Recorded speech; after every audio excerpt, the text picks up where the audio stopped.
Hey, life's got no shortage of stories, awkward moments, unexpected twists, and those did that really just happen moments. Here on Cat Stories, we've packed a few into every video. My name's Kathleen and let's get into it. And for our next post, am I the idiot for sleeping in? Hello everyone. Recently, my father has started waking me up before 7:00 a.m. every day, just to tell me I need to go to bed earlier, followed by leaving to do something else. It's during the weekends, before I have anywhere to be. I go to bed around 12:00 every night, but during school nights I'm asleep by 10:30. I have a lot of trouble falling asleep, and if I'm woken up, especially in the morning, I can't fall back asleep. I can't even take naps. For the past 3 days I've gotten less than 67 hours of sleep. I understand that he has his sleep schedule, but he sometimes stays up until 2 a.m. Yes, I'm 17. I've asked him to stop, but he's insistent that it's my fault because I'm choosing to go to sleep late at night. Is he right?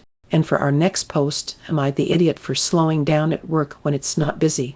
I work as a busser at a busy restaurant. When it's packed and there are customers waiting for tables, I move as fast as I can, filling my bus tub to the max and making sure tables are cleaned quickly. But once the rush dies down and there are some clean tables available, I slow down because I'm tired. When a server's section gets cut, meaning no more customers can be seated there, I don't prioritize clearing those tables immediately.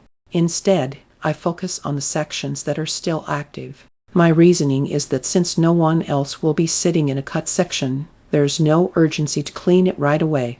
If a server asks nicely or mentions they want to go home, I'll make sure to get their section for them though. Recently, I found out a server was complaining about me behind my back, saying I was too slow, that I sometimes go to the kitchen with my bus tub not completely full, and that tip share was declining because of my pace, though when I asked by how much, she couldn't give a number. I think she said it had something to do with table turnover rate. She also said she doesn't feel like I should be getting part of the tip share. I calmly confronted her about it, but she stood by her complaints. From my perspective, I'm working hard when it matters most and pacing myself when things slow down. I don't see how I'm hurting anyone by delaying the cleaning of cut sections unless someone specifically asks. I believe she said I must get those sections anyway because 3.5% of server tips go to bussers, so essentially in a way she is paying me. And for our next post, am I the idiot for not getting parents a wedding anniversary card?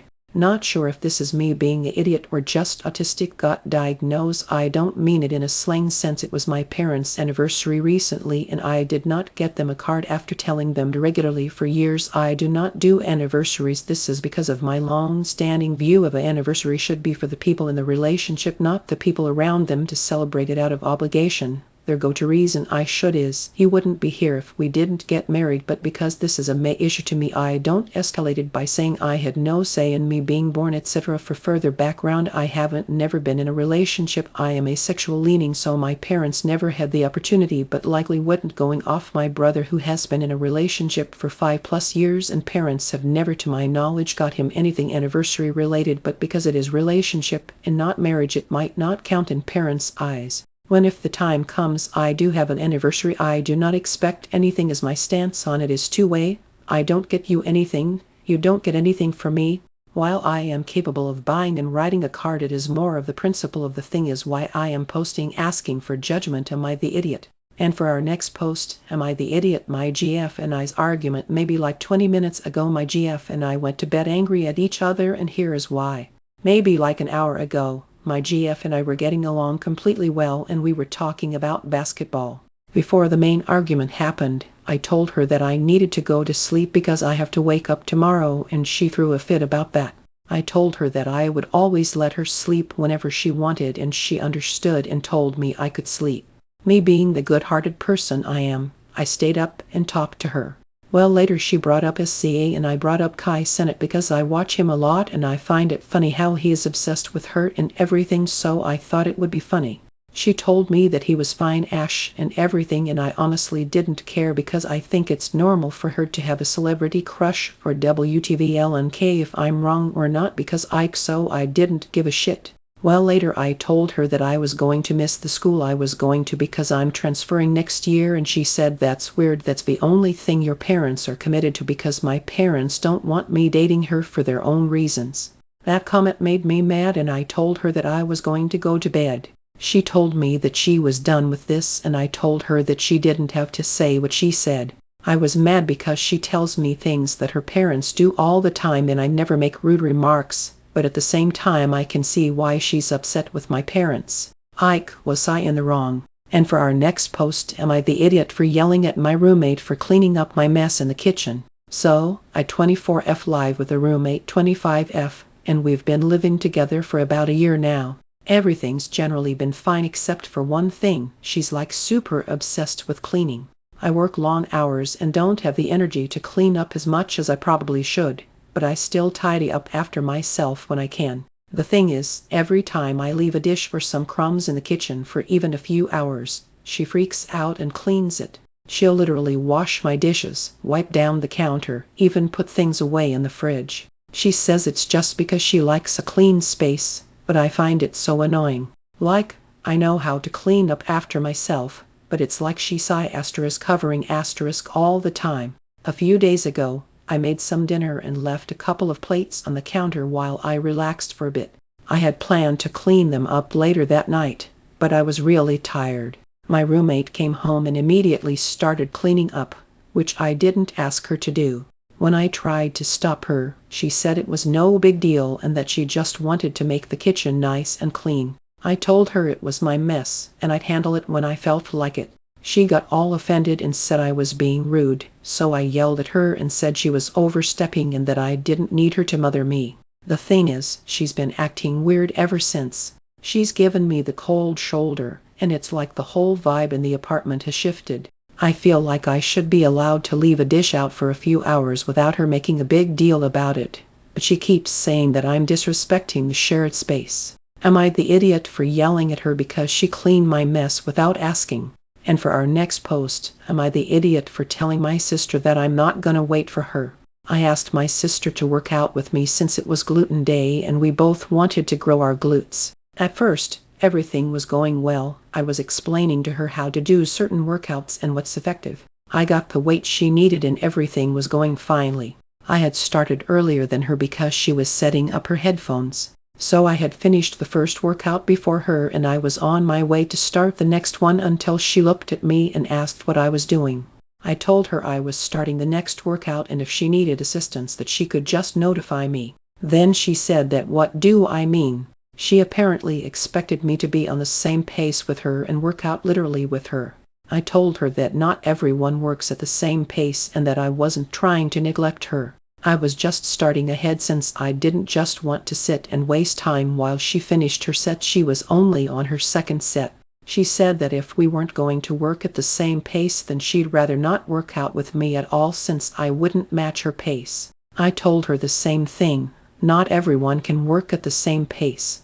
I mean, I'm not super athletic, but if I were to go work out with someone who's a college athlete, you can guess who would be more efficient. Then she just got up and walked away. I tried to ask her what was wrong, but she completely shut me out. I know I don't think before I talk. I'm working on it, so I blurted maybe the problem isn't me, and now she's completely ignoring me. I know I shouldn't have blurted it out. I did apologize, but I don't think she's listening to me. So am I the idiot? And for our next post, would I be the idiot for not spending time with my best friend now that she has a boyfriend? One of my best friends, who is also one of my roommates, recently got a new boyfriend less than 2 months ago. Even before they got together, I knew who this guy was and he's always been sweet to her as well as to the rest of us who live in my apartment. At first they saw each other pretty regularly, but in the past month they've been attached at the hip and I haven't been able to have one-on-one time with her in weeks because she's always with him. What's worse is that he's practically been living with us for the past month even though he has his own apartment, so I've been seeing them together 247. Before her new BF, my best friend and I used to hang out all the time, also due to the fact that we lived together and would do things such as grocery shop, go for outings, etc. pretty regularly. We used to talk about our own prospective breakups, which would help us out a lot at the time, and we really bonded over that. Now though, I feel like I can't talk to her about anything like that because her new BF is always there. What's more, wherever she goes he goes. I feel like I can't get a moment alone with her, and as nice as her BF is, it seems like he doesn't consider that we might want to just hang out the two of us either. I just really miss hanging out with her and doing more things.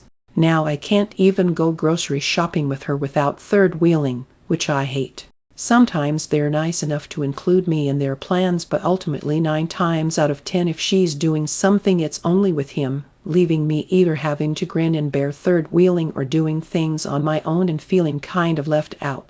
I want to say something to her about it and also about him living with us for a month and not paying rent. But I'm so not confrontational and don't want to come across as the bad guy and make things awkward. I very much want to be happy for her because he treats her so nicely and makes her very happy. But all I can feel is resentment towards two people, who are otherwise very nice, for making me feel left out. I mean, we've been very close friends for 2 years and suddenly a guy comes into the picture and I take back seat. It makes me not even want to spend time with her at all because I would never do that to her, but yet I miss how our friendship used to be a lot. So, am I a bad friend? Am I the idiot? Alright, that's it for this one. If these stories made you smile or think, hit like and subscribe for more. Oh, and don't forget to share your own stories in the comments. I love hearing them. See you next time. It's Kathleen. See you all later.